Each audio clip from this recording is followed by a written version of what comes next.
Are you racing 70.3 Oregon this year and worried about what to expect? Well, this is the video for you because in it, two experienced coach and a local US based coach are going to talk you through exactly what you need to know for that swim, that bike, and that run. And to make sure you're absolutely prepared for the best race day experience you could hope for. But who are we? My name is Coach Steve, or Stephen Moody from Dublin, Ireland. I am an Ironman U coach who's recently turned into a YouTuber. I'm not going to call myself an influencer yet because that makes me sound very pretentious, but I will have a moment. I have a moment. I have reached, I don't know, it's going to show over 1,000 subscribers. So YouTube sent me this little silver buttony thing and it won't Oh, show in that's the video. cool. And also, they sent me again for my American folks. This is my one video I have to get. They sent me kind of a jacket. It's varsity. I'm like, I am Uh-huh. well American today, but okay, I'm not, but I'm Irish.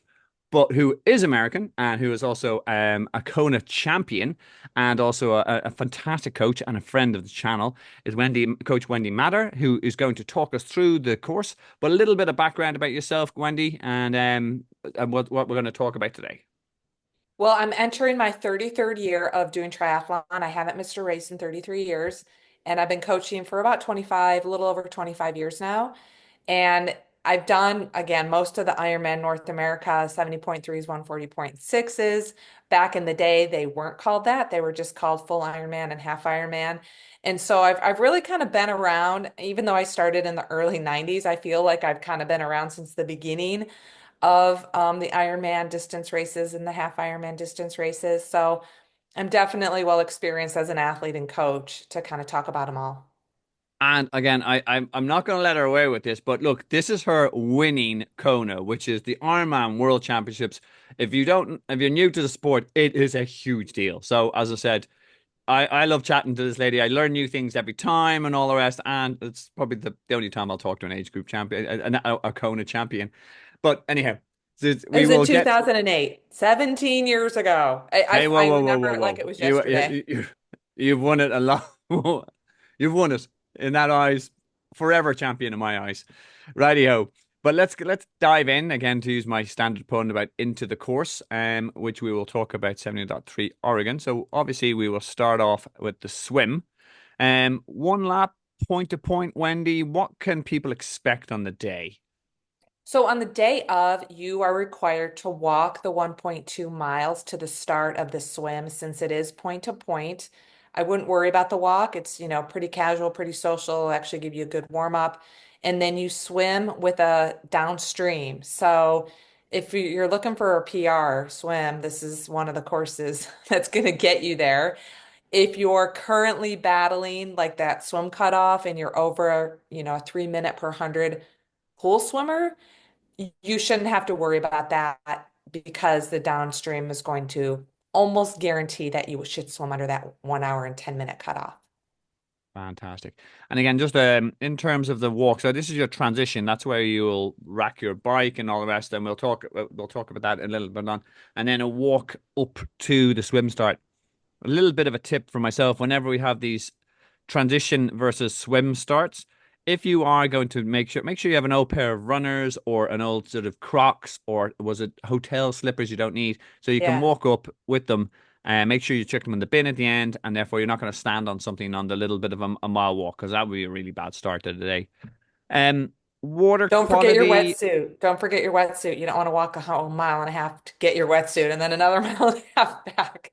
And then run all the way back. Well, that'd be an interesting way of getting warmed up for the day. But yeah, no, absolutely. As in most people with the wetsuit on and maybe walk waist height and all the rest, it depends on the morning. Water quality, anything to be expected to be found in the Willamette River. No, Probably butchered that. it's a really pretty river. It's pretty clean as far as rivers are concerned. This is a fairly new course here in North America, so it's only gotten rave reviews. Okay, excellent. And we'll talk about a little bit about the rolling swim start, which they show here, but we have a little bit of an intro to that. Um, Key thing in the rolling swim start is putting yourself in the time you expect to finish. With the current base swim, what your advice to people there? Like, as in, like, because people now, as you said, they'll get a bit of a boost from the downhill down. The downstream current, fantastic, loving it. What do you recommend in terms of seeding yourself? Would you just seed it basically on what you'd expect to swim in a flat swim, or what's your advice? No, maybe again, maybe 5 minutes faster. And I say maybe because Chattanooga 70.3 and Ironman Chattanooga is consistently a super speedy downriver swim. There's other venues that brag about their swims, like Augusta, but there's been swims in Augusta that haven't had much of a current.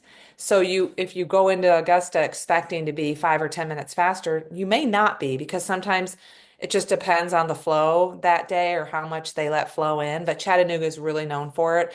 This being a new course, it's still hard to say the consistency of how fast you will be. And so I'd say seed yourself 5 minutes faster than expected, but don't be surprised especially if you're a 45-minute and slower swimmer for 1.2 miles, don't be surprised to be 10 or so minutes faster. Yeah, no, that's really good advice. And if everyone follows that advice, everybody will sort of get into the rough, right kind of was a grouping for their swim, which is key. Right. And with a point-to-point swim, you're going in the water one after another. So there's no congestion because it's point to point. So you're not kind of condensed in a small or lake area or anything like that. So again, the congestion, if you screw up where you're seating yourself, it shouldn't be a problem. You shouldn't really catch up to anyone and have congestion, or no one behind you should catch up to you and be congested because of you. Yeah, very much so, because the current is really dictating some of the pace. Great. Okay, so in terms of the cutoff for the swim, you mentioned there earlier, it's 1 hour and 10 minutes from when you cross the timing mat and get into the water, from getting from A to B, or T, as this is here. But how do we get into the water? Well, just again, the rolling swim start, which it has a little bit of the info on the race brief, but we'll talk about how that works. Um, this is an overhead shot from, I'm not too exactly which sure North American race it is, but I like it because it helps us talk through. As we talked on the earlier, when you arrive and the start of your race, you will have walked up and you'll put yourself in what they call a pen, or like a corral, which is broken down based on the time you expect to finish your swim, which is what myself and Coach Wendy were saying there. So they'll be under 25 minutes, under 25 to 30 minutes, etc., all the way up to 110. And this is how they control the swimmers entering the water in a nice kind of was it smooth fashion. And they'll have these gates or lines which will allow This you. one's actually a little bit different. Oh, is it? Okay, sorry. I will stop there and hand it over to Coach Yeah, Wendy. this is pretty traditional, but for this specific race, you're gonna actually really be lined up one at a time, maybe two at a time, but you're gonna walk across a dock and there's gonna be race officials standing on the dock telling you to go. So it's very casual. No one's in a hurry. Again, like Steve said, your time starts when you cross that timing mat. So you just kind of walk up to the edge and you jump in and you start to swim.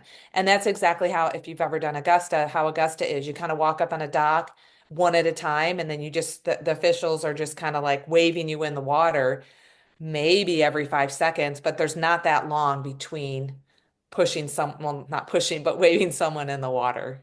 Oh, cool. And that makes things a lot simpler in terms of what we would talk here is a kind of our standard rolling start. But essentially, the principle is the same. It's not a mass start. It's not a floating water start, which you have in in a couple of few races around the world now. But it's let in the water, ones and twos, everyone going, everyone let approved by the volunteer to go. And you'll cross, as part of that step into the water, you go over the mat and off you go. Cool. Key things to note there. Make sure you thank a volunteer. And as myself and Coach Wendy were discussing there earlier, make sure you seed yourself roughly approximately to your time with a little bit of was a current boost. So you're going to take, as I said, if you were normally would swim 40 minutes in the pool to cover 1.9K or 1.2 miles, then you sort of put yourself in the 35-minute corral because you're going to have a little bit of that boost. Anything else you want to add about the swim start, Coach? No, I mean, again, point to point, to me, it's really easy for sighting purposes because you're just going straight.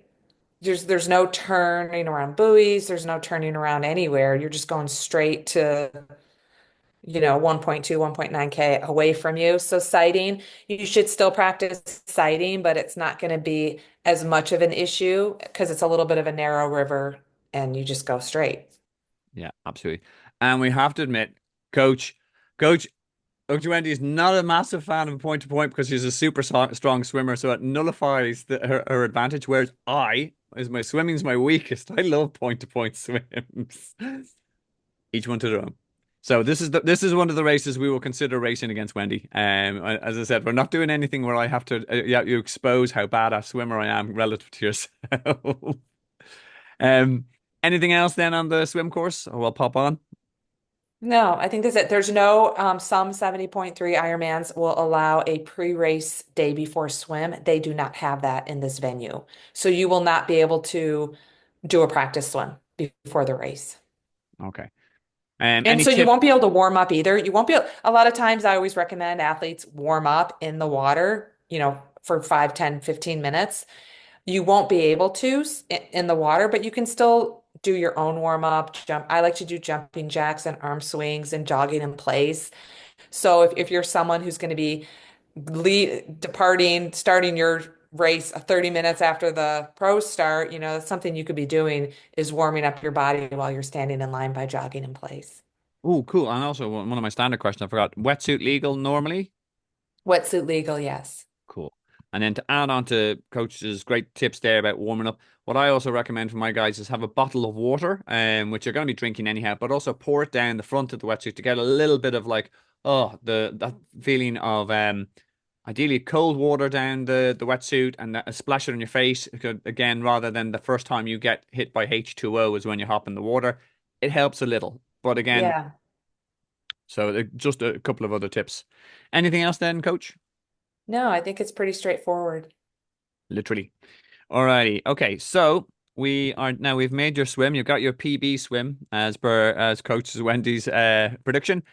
Couple of things about transition. It is a single transition, which means that some races, of course, North America and Europe, your T1, where you will transition from your swim to bike, and your T2, where you'll transition from your bike to run, are in different places, just the way the course is laid out. So this is not something you need to worry about. It all will be in the same spot. It is what they call a traditional transition. Ironman in other races, mainly fulls in North America, but in some 70.3s, has this bag system where they have blue and red bags. So if you hear people talking about that and transition bags, this doesn't apply here. It will be like your classic local race where you turn up, you set yourself up in your on the rack, and you will put your runners beside your bike. You'll put your helmet beside your bike, and we'll talk a little bit about that later on. So it's quite a simple transition. Um, and in terms of, we'll hand over to Coach Wendy now. In terms of how would you advise a new first timer about getting used to what the transition will work and all the rest? What tips do you give? Well, you're going to check your bike in the day before. So at that time, you want to get familiar with your ins and outs, where you're going to enter after the swim, kind of where your bike is. Some people like to know a landmark where their bike is.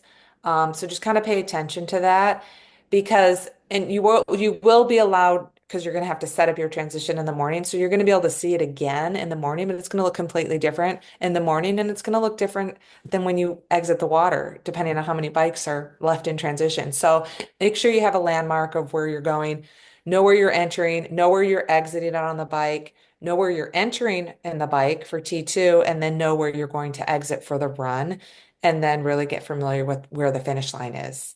It's usually all kind of in the same place, but sometimes it could, you're in the heat of the moment, you're racing, you just want to be paying attention and kind of have that going through your mind. The transition is Absolutely. right after the swim, so there's not going to be any long run to your bike when you get out of the water.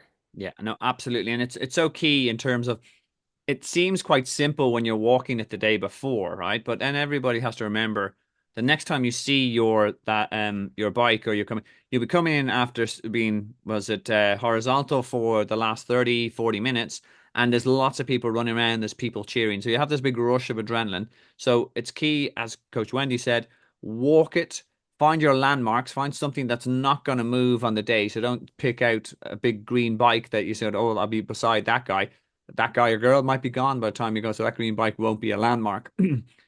Beside a tree in front of a portaloo, was it the third rack down? Note landmarks, write them down, walk it a couple of times, and as coach said as well, make sure you do it from the other side when you're coming, when you will be coming back from the bike course, and ask people where the dismount line is, as in where do you have to get off before you actually run in, and what angle will you come in, where do you have to rack your bike again. Having this walked a couple of times will ease your nerves come race day and make sure it's nice, smooth, and simple. Dun, dun, dun. Okay, so what's your top tips as well about setting up transition? As in, if people are going to be setting all their stuff together, what do you do in your kind of routine to get ready for a quick and speedy transition? Less is more. So, what do you need? What do I need? I need cycling shoes, running shoes, pair of socks, visor, maybe some sunscreen, maybe some nutrition. That's what I lay out like on a small towel. And then I'll have my helmet and my aero bars and my glasses in my helmet. So as I'm coming out of the swim, if I'm wearing a wetsuit, I'll start peeling off my wetsuit as I'm running to transition. And I go through these thoughts in my head when I get to my bike, put my glasses on, put my helmet on, fasten my helmet. I don't want to get disqualified if I'm seen in transition without a fastened helmet. And then I'll grab, sometimes I put my socks on for the bike, sometimes I wait for the run. Just depends. It doesn't matter. And then I put my shoes on and then I go out. And it's simple. I don't have a lot of excess stuff in my transition area. I don't want to take up much space. I don't want anyone to get mad at me for taking up some space, and I don't want to get mad at anyone else for taking up too much space. Yeah, no, exactly. It's all about, as you said, it's all about having minimal movements, but very clear and calculated movements. As in, as you said, the helmet's in racing facing towards you, so when you put it on like that, it clips. That's simple stuff. Like some people have their bike shoes clipped into the bike and all the rest. Whether you've practiced that, so now that's all really good tips. Quick And question, so I actually, while I'm waiting, because I get to a race fairly early, I make sure I put my helmet on, make sure it's comfortable, make sure it clips easy, make sure nothing's changed.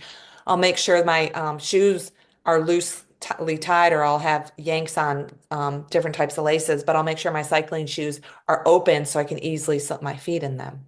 lovely. What's the worst mistake you've made in transition in your triathlon career? 33 years, you must have made one or two, even at the start. Well, one time I did a race. It was called My Way or the Tri-Way, and it was a sprint. And you got to pick the order of how you wanted to do the three Cool. events. And so I chose to bike, run, and then swim. And after so I got off the bike and I ran out of transition with my helmet still on. Not that Nice. that's a bad thing. It's kind of a funny thing because it was just a weird thing to do. So I biked, ran out of transition with my helmet on, took it off, threw it to my husband, and then I went for the run. And then when I did something else that was weird, when I got done with my run, I was headed to the water, and that's just an unusual thing to do is do the swim last. The swim was actually quite hard doing that last. But I did something else that was not appropriate. I ran out with something that like maybe I kept my running shoes on or something. I forgot to take my running shoes off before I headed to the swim. Brilliant. So, other than that, I can't recall anything unusual. Yeah. You My know, first, I've actually seen people leave on their bike with their um tri-suit on. So you have some people wear a tri-suit over their racing kit, and they've had that on the bike. Like they forget to take their tri-suit out. And so all of a sudden they're riding the bike leg of their race in a tri-suit. ah, my worst mistake was, and again, I think it was my third race. I had put my helmet on backwards, but I was in such a panic. I was running out, and they stopped me at the mount line. I went, no, no, no, no, no, and I said, but no, it's on, it's on. He goes, yeah, but trust me, it's gonna be more comfortable this way. Oh, that's But funny.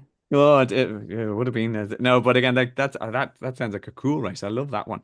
So there's lots of things you need to know about kind of doing a quick transition. And there's some videos and shorts in the comments below about do you wear socks? Do you not wear socks? Was it a Loctite laces about how to speed up? All these in the comments below. Also, seeing as there won't be any wetsuit strippers likely at this race, it's very much a function of the number of volunteers that are available on the day. And as such a new race, they always struggle for a little bit for volunteers. So This video will show you how to get yourself in out of your wetsuit as speedily as possible.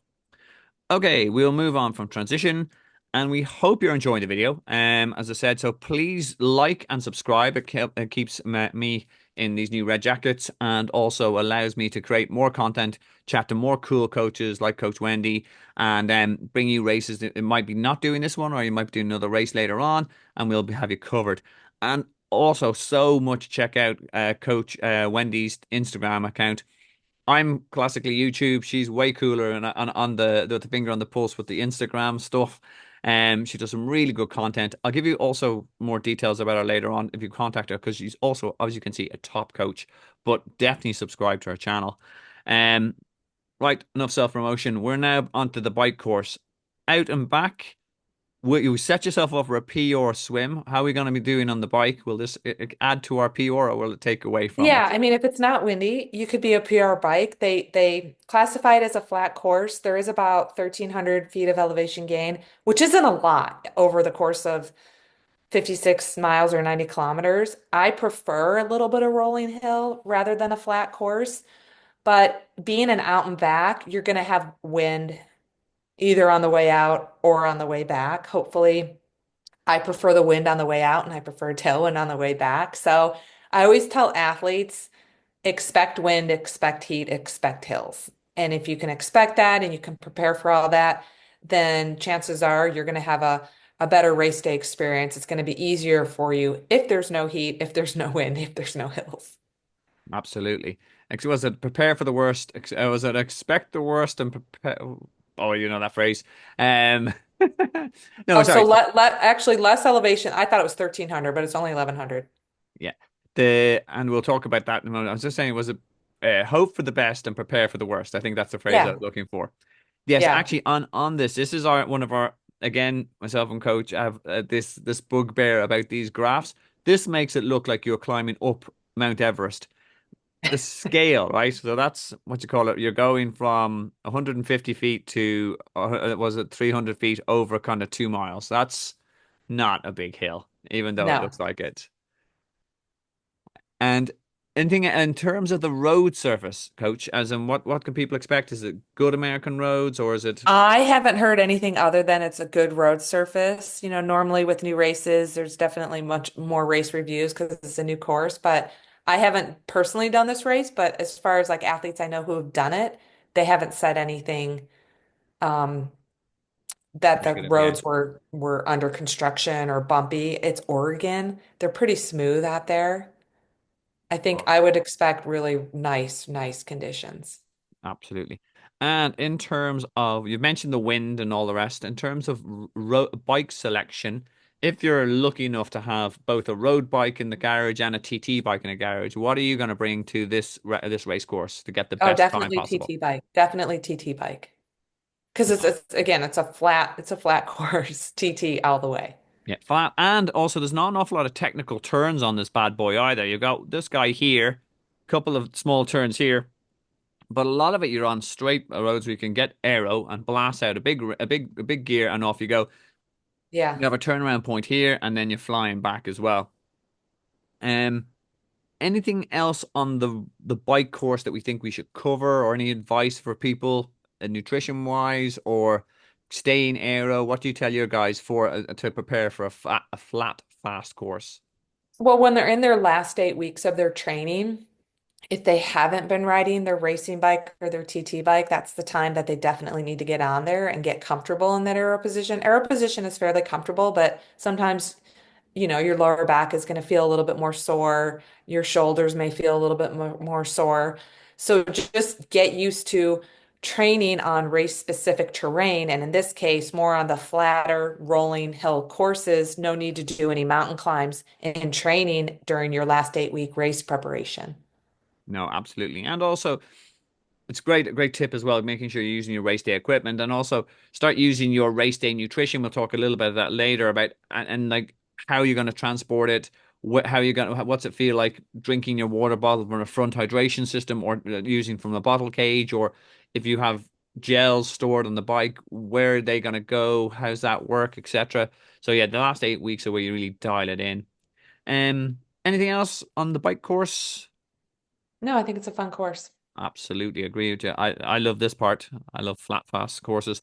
In terms of cutoffs between the swim, from the moment you enter the timing mat, you have your swim, your T1, and your bike cut. You've got 5.5 hours to get it done. But we're already on a P-Orc track already with that swim and that nice flat bike course. So let's see how we finish off the day. Oh, before we go on to the run course, something that it's very important in terms of setting yourself up for success in a 70.3 and half distance racing is using aid stations.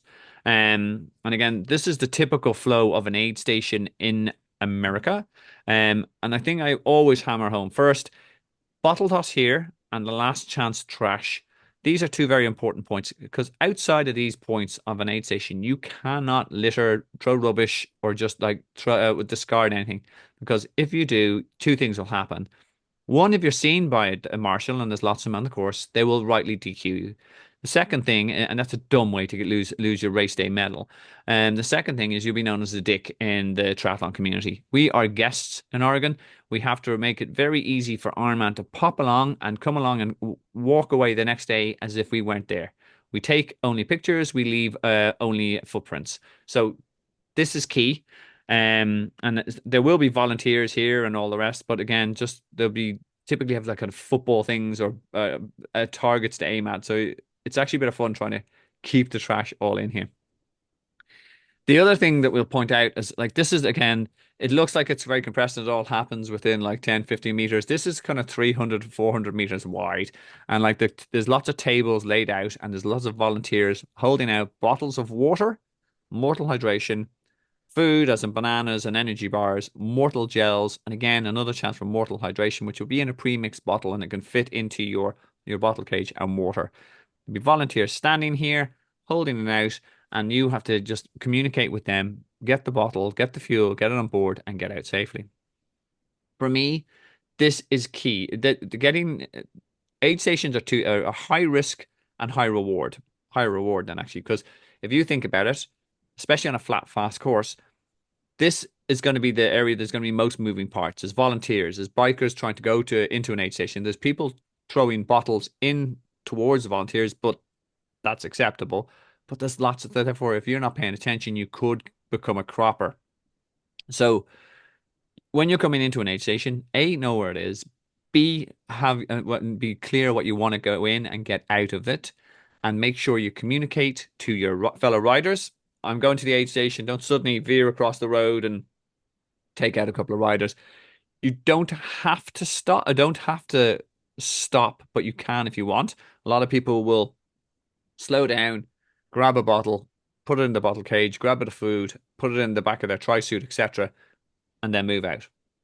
So you have to be, and getting this right is key because you need the hydration, you need the fuel for 70.3. So be clear what you want, be mindful about how you do it, and lots of communication. Coach Wendy, anything else you want to add to that, or No, I mean, if you are going to rely on the aid at the aid station, practice with it, make sure you like it, make sure it goes well with your GI system and it doesn't give you an upset stomach. And you've already said it, be careful, pay attention. Slowing down is fine. I always slow down, and I've never felt like, oh, I could have saved a minute on the bike course if I didn't slow down in aid stations. That's never happened. And you just don't want to miss an aid station that you plan on getting. I'm old school. I have two water bottle cages on my down tube of my bike. I have nothing in front, I have nothing in back. I usually start with a bottle on a course because I rely on the aid station. So I drop a bottle, then I'll get two, and then I always exchange a bottle. I always make sure I go through a bottle between aid stations. So I'm making sure I'm hydrated and I'll always receive a bottle. I always slow down because those volunteers are volunteers. You don't want to like rip their hand off. You don't want to get them injured. If you're going too fast trying to grab something from them, you don't want them to get hurt. And so it's just very essential to pay attention and be careful. And if you're new and you've never gone through an aid station before, that's something you can practice in your neighborhood with your friends and family. You can just be riding down the street and they can be passing stuff to you and you can practice taking it and how slow you want to go. If you are going to stop, and a lot of people, not a lot, I don't know how many, but people will bring their own maybe powder that they're going to stop put powder in their front bottle or whatever bottle they have, and then they're just going to grab water and dump it in. If you're going to do that, make sure I always recommend people go to the end of the aid station, pull over safely, and kind of be at the end to do that. Yeah. Another thing there, if you can do that, and again, back to my communication point, if you are pulling over and stop, tell people, tell volunteers, and there's normally portaloos around here. So if you are going to stop, you might take advantage. You might need to go to the toilet. I'm going to show off a little bit here in Europe, as in, because it's only something I learned when I started doing these race reviews. The bottles we get in Europe are normally Ironman branded to that race, whereas a lot of people in the in North America are saying that they don't, they just get plain bottles. So I have a whole selection of Ironman Valencia, Ironman Mhm. Venice, Ironman Oh, Italy, all that's these nice. nice bottles. Just saying, Americans. But again, it is key. Now we hope we haven't freaked you out about the aid stations. I said they're high reward, but if you practice it, you minimize that risk. And there's a video in the comments below that show you how to do it. For example, and with demos and kind of hints and tips how to do it. Make an eye contact with a volunteer. Thank a volunteer. Remember, they're giving up their day for you. So make sure you watch that comments below. Alrighty, so we've got through. We're back to T2. Again, this is where we transition from the bike to the run. Single transition where we will come in, same location. And as if you follow Coach Wendy's advice, you will have walked the when you come from the dismount line, as in where you need to stop the bike entirely before you get off that and run with it to your rack. You'll know exactly where you're going.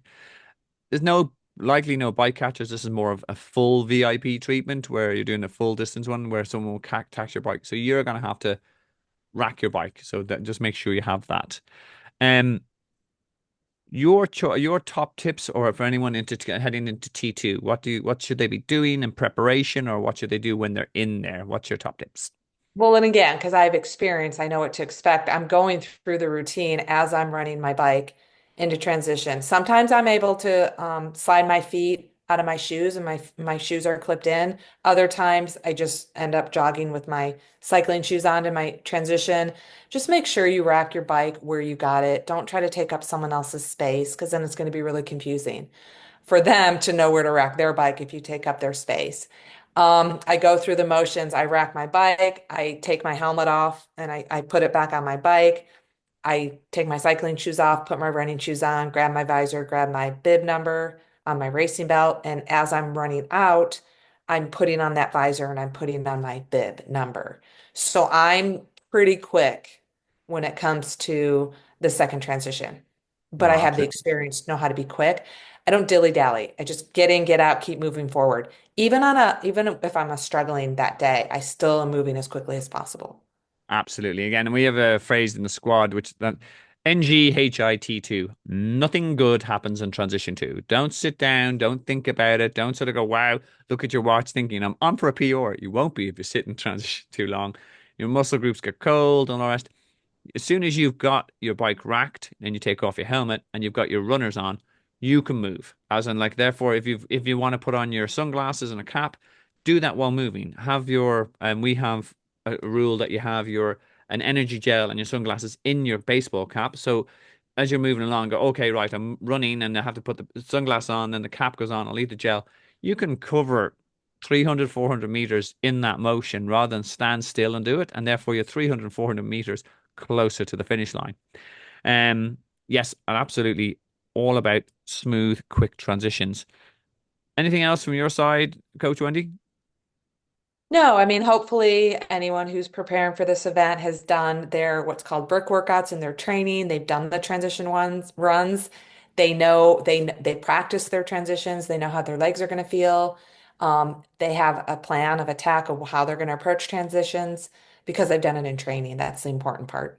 Yeah, and it's absolutely the bricks are key to get rid of that jelly leg feeling because you might be a super runner, but after it's quite a different feel after a long bike with a higher cadence, likely that you suddenly start moving that running motion. So it takes a while to find your legs, so to speak, and doing bricks will let you prepare for that. Um, some other tips of little short videos of 30 seconds about how to get your runners on quick, how to was it where to whether you wear socks, etc., and all that sort of stuff in the comments below. Right, we are on to our quick one on the before we go on to the run course. The aid station layout for the run is quite similar. And this is, but again, two things I'll point out. One, your rubbish start and end points you can only litter in there. Again, you could get DQ'd on the run course by littering. The portaloos will be there. There's going to have water. There will be mortal hydration in cups. Is the difference here when you're in the aid stations on the run. There's food. There's food. They tend to have a lot more options on the run aid stations because they've got pretzels, they've got those salty snacks, they've got jellies, etc. Because you don't have to slow down to grab them. They typically have cola. Aid stations are key also on the run station, which we will talk about now. Run course. And by the way, we'll give props. Athlete's Choice 2022, the best run course in North America. Very impressive. Nice. It's So, flat, it's fast. It's another PR run course if you're prepared. I mean, if you're preparing for a flatter type of course, it's important, again, in that 8 week build phase of training that you're running at your race pace effort on flat courses so you have an idea of what your legs are going to be able to do on a flat course. Because when you're on a hilly course, you're using different muscles uphill and downhill, but on a flat course, it's just pretty static. Same muscle groups. absolutely. And it's a two loop course, as you can see, as Coach Wendy's saying, it's flat as a pancake. They seem to get the scale right on the run course. They don't so much on the bike and the bike graphs. Um, what sort of run was it? Surfaces should they expect? It looks like there's a mixture of greenery, etc. Yeah, I think it's gonna the green arrows are gonna be more of the asphalt type of terrain, less pavement. Okay, excellent. And in terms of your run strategy for a newbie, what's your advice for someone who will be running effectively their first half marathon off a bike? Well, if you have a pace goal, you just need to know to maintain whatever pace you want to go, your rate of pursuit effort is going to increase. And so I always like to guide athletes to run by rate of perceived effort in a solo half marathon or a half marathon after the bike where you take the first 5K, especially after the bike, just to get your legs underneath you, kind of get in a rhythm. If you feel bad in the beginning, that could change. If you feel great in the beginning, that could change. And so hopefully you've done at least a 5K run brick after the bike in training, but just kind of get your legs underneath you for 5K. And then I like to break it up into 4 5Ks. And then the next 5K, if I'm feeling like I'm feeling pretty good, that was a good like warm up for the run, then I kind of get up to my race pace effort, whatever I'm going by. It's mostly an effort. And then I try to hold that for another 5K. After that second 5K, I assess how I'm doing. I kind of maintain that for another 5K. And then I try to consciously pick up my effort the last 6K or the last 5K. And then if you have a sprint at the end for the last 1K. But it's definitely more manageable when you break it up. If you want to break it up into 21 1Ks, if you want to break it up into 4 5Ks plus a run, plus a 1K, or maybe you want to break it up into 2 10Ks because it's a two loop course followed by 1K. Just breaking it up however you want to break it up is really helpful. But you'll know that before you race how you're going to break it up. So when you get to the run, you already have that planned out exactly what you're going to do. And then I never pass up an aid station. So I may not drink or eat at every aid station, but I'll definitely grab some water, throw it over my head just to cool off myself. This is known for it's a hot course. It could be very hot. So you want to make sure you're maintaining your cool internal organ condition.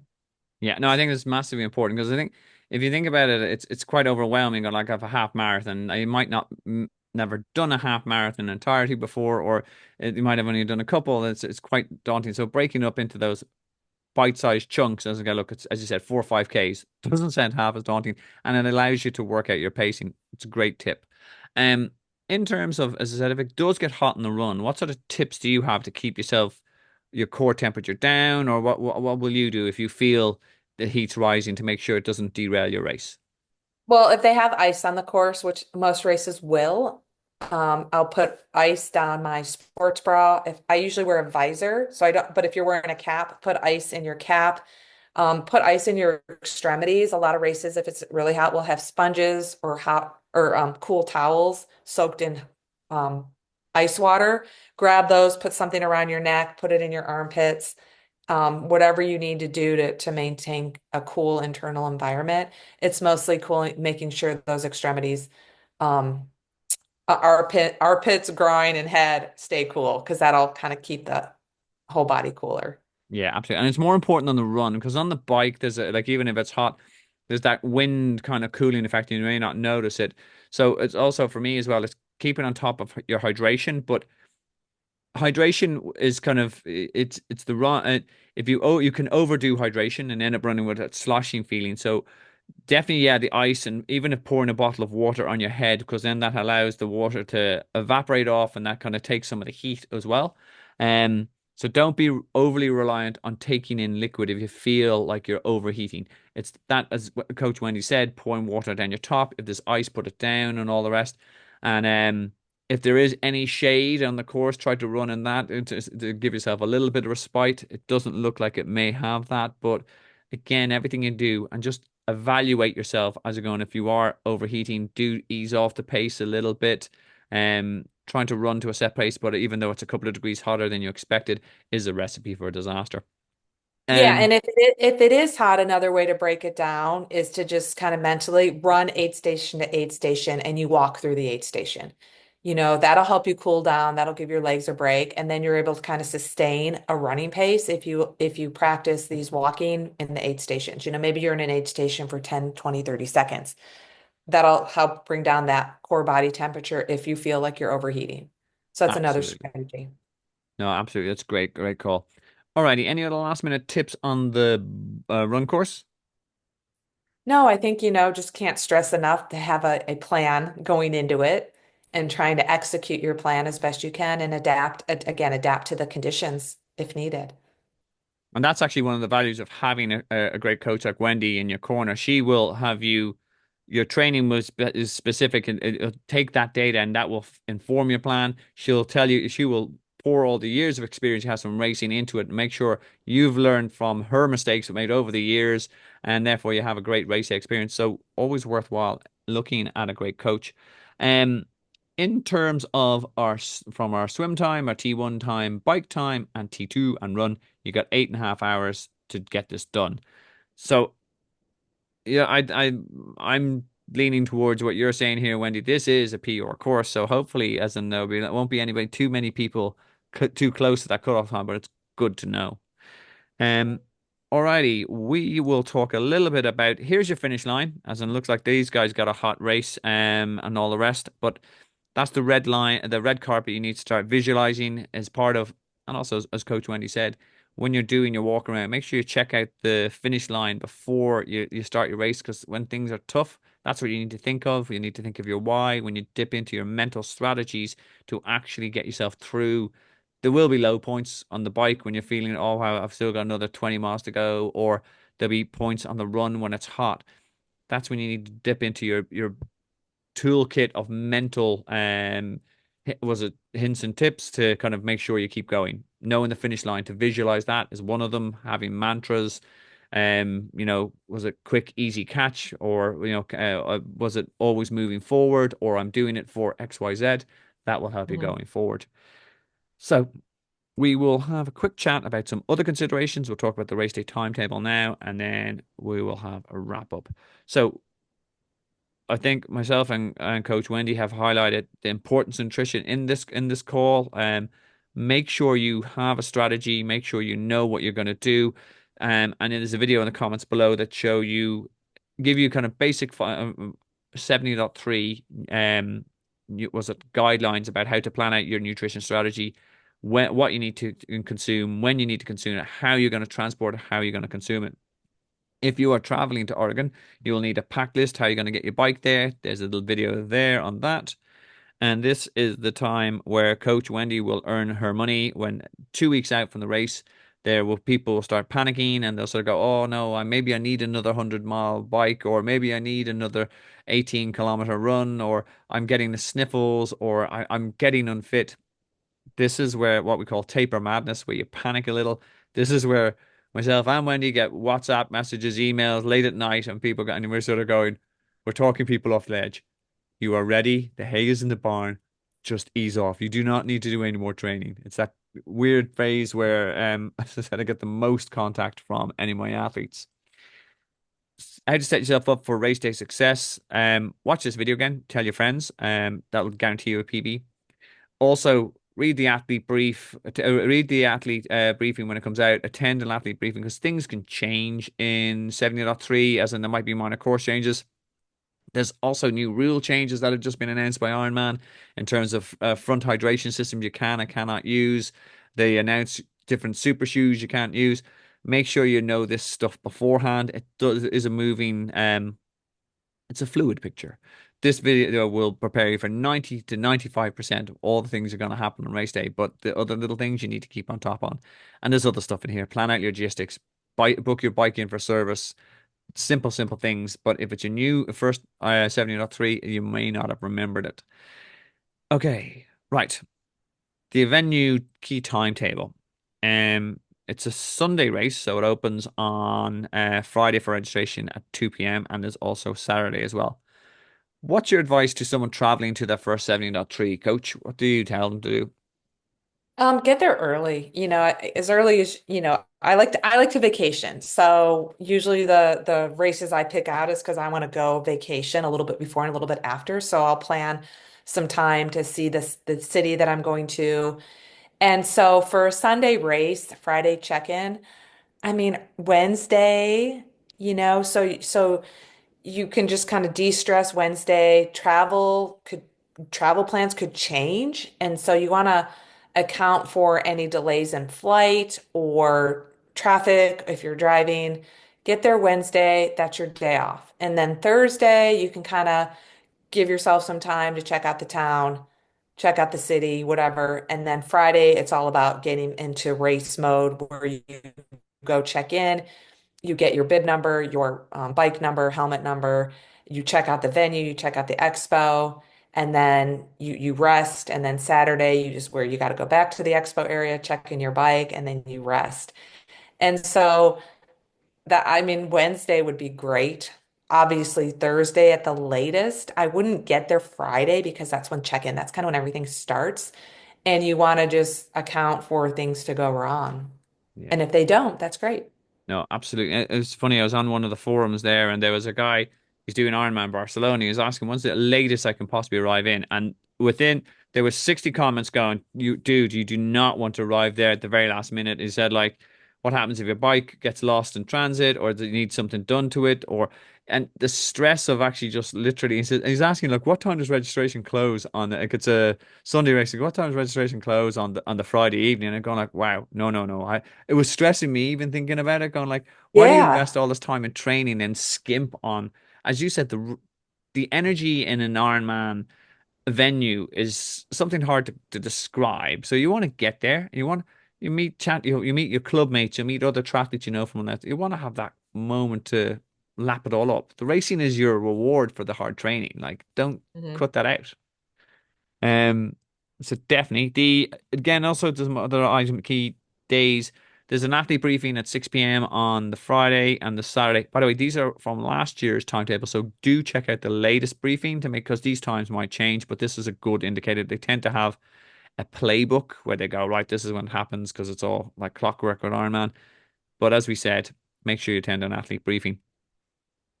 The Saturday itself, the bike drop off and timing chip pickup. So key thing when you do register, you will get your backpack, you'll get your race numbers, but you won't get your timing chip. And this panics a lot of people. They walk away from the expo and then they sort of go and they go back and they're unpacking and go, there's no timing chip. You only get that when you check in your bike. And on the Saturday, because then they know you're 100% going to turn up and race. Because there's lots of scenarios where people turn up and they might be injured, but they live close by. They register to get the backpack. The backpacks are cool, and you get a chance to show off at the gym. The and they go and they walk off, and they used to walk off with timing chips. So now you only get it when you've checked in your bike, because then you're serious. Um, the you will set that up, and again, as Coach Wendy said, make sure that's where you walk your ins, your outs. You kind of get used to where the mount line is, the dismount line is, the finish line. Familiarize it. Where's the swim exit, etc., etc. Race morning transition opens at 5 p.m. What's your advice a.m. for people on at 5 p.m. to get there? You said 5 p.m. It opens at 5 a.m. 5 a.m. Oh, good God. I'm gonna 5 p.m. everything's closed up. I mean, get there early. You're not really going to sleep anyways. Don't try to get that extra 30 minutes of sleep because you won't get it. So I think, yeah, 5 a.m. I probably get there at 5:30 because again, I'm experienced. I've done this plenty of times. But if you're really new, just get there at 5. Gives you plenty of time to do anything last minute. Go to the Porta John a few times. Check out your ins and outs. Walk, it gives you plenty of time to walk to the start, put your wetsuit on, meet other athletes, talk to other athletes, fix any mechanicals that may occur. Flat tires can occur anytime. So just get there early and so you just don't it's less panic. Again, the sleep is done. The sleep should be coming the week before. You should be sleeping a lot. The day before the race, doesn't matter. Just get there early. Yeah, no, absolutely. And there's that moment as there's a world of difference if you've got an hour to fix. You turn up and someone's accidentally knocked off your bike and your derailleur's a little bit bent, or you have a flat. If you've got an hour to fix that, that's a world of difference. If you turn up and the Hmm. transition is closing in 10 minutes, and it's all about minimizing the energy drain from you. If I get stressed, I feel tired instantly. Whereas I'm going, okay, look, the bike mechanic's over there. There's two people in front of him. He's taking around 10 minutes. I'll have my bike fixed and I'll have that back over. Then I'll go back to my routine. I'll chat to people, ask questions. As in, if there's someone around and they're wearing a 70.3 Oregon finisher t-shirt, you are hitting that guy with questions. You're going like, right, so what was the water like last year? Is there anything else? As because as much as we have given you great info, that guy will know a little bit more. And then we have an age group rolling start as we discussed at 6:15 and you're up and running and you're already chasing down that PR. Any last minute tips for our viewers, coach? No, I mean, I think the advice I always give my athletes before a race is number one, race it like you trained it, meaning you've done all this preparation and training. Be sure to have your race plan and just execute your race plan as best you can and adapting to any weather conditions. And then, control what you can control, which is your attitude. If you get a flat tire or have a bike mechanical, that's out of your control. It happens. Just make sure you stay calm. There's always a bike shop, official bike shop that sponsors the race that's usually driving around that they can help you fix. They helped me fix a broken chain one time. But I always carry one or two, sometimes tubes, a couple CO2 cartridges. I carry probably more than I need, but if another athlete's in distress, I feel good if I have more to share with them. And a lot of times, if you're under pressure and you're trying to fix a flat tire, unless you have tubeless um, wheels, tubes. If I screw up a CO2 cartridge because I may be shaking, I may be cold, I may be nervous. So I'm always glad to have extra of stuff just in case I have to fix my own mechanical.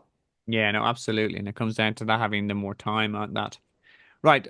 Before we wrap it up and I get some closing words from Coach Wendy, I just want to point out, as I said, one for me, it's a great experience to be able to kind of interview such an experienced coach and athlete and all the rest and get like all this information. And what I'd like to make sure that you guys are aware of, you might be lucky enough to actually be coached by this wonderful champion. So make sure if you are looking for a PB on this course or another course, make sure you reach out to Coach Wendy at the T2coachwendy at gmail.com.